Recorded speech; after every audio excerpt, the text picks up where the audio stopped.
വെറും 70 രൂപയ്ക്ക് നമുക്ക് സ്റ്റിക്കർ മോഡിഫിക്കേഷൻ ചെയ്യാം. ഇതാണ് പാക്കേജ് വരുന്നത്. ഞാൻ മീഷോന്ന് വാങ്ങിച്ചാണ്. സ്റ്റിക്കർ നല്ല ക്വാളിറ്റിയാണ്. അതുപോലെ തന്നെ ഇത് നമ്മൾ അപ്ലൈ ചെയ്യുന്നതിന് മുമ്പായിട്ട് ആദ്യമായിട്ടൊരു ക്ലോത്ത് വെച്ചിട്ട് നന്നായിട്ടൊന്ന് മുകളിൽ വൈപ്പ് ചെയ്ത് കൊടുക്കുക. പറ്റുകയാണെങ്കിൽ ഒരു വെള്ളം നനച്ചിട്ട് വൈപ്പ് ചെയ്ത് കൊടുക്കുക. അങ്ങനെ രണ്ടും ചെയ്യുക. അതിനുശേഷം ഈ സ്റ്റിക്കർ പതിയെ ഇളക്കുക. മുകളിലുള്ള ഒരു ലെയർ വരുന്നുണ്ട്, ഗ്ലാസ് കോട്ടിങ് വരുന്നത്, ട്രാൻസ്പെറൻ്റ് ആയിട്ട് വരുന്നതാണ്. അപ്പോൾ പതിയെ ഇളക്കുക.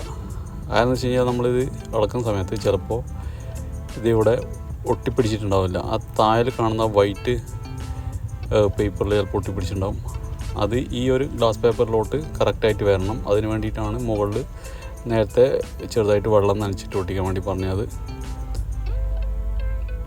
അപ്പോൾ ഇത് രണ്ടും നമ്മൾ ഇതുപോലെ മാറ്റിയെടുക്കുക.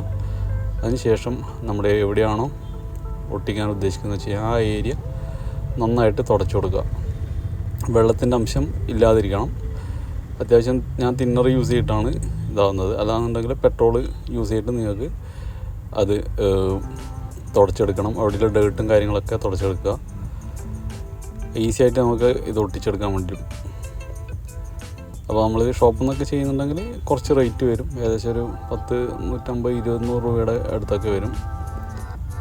അപ്പോൾ ഇതാകുമ്പോൾ റെഡിമെയ്ഡാണ്, നമുക്ക് വീട്ടിൽ ഇരുന്നുകൊണ്ട് തന്നെ ചെയ്യാം.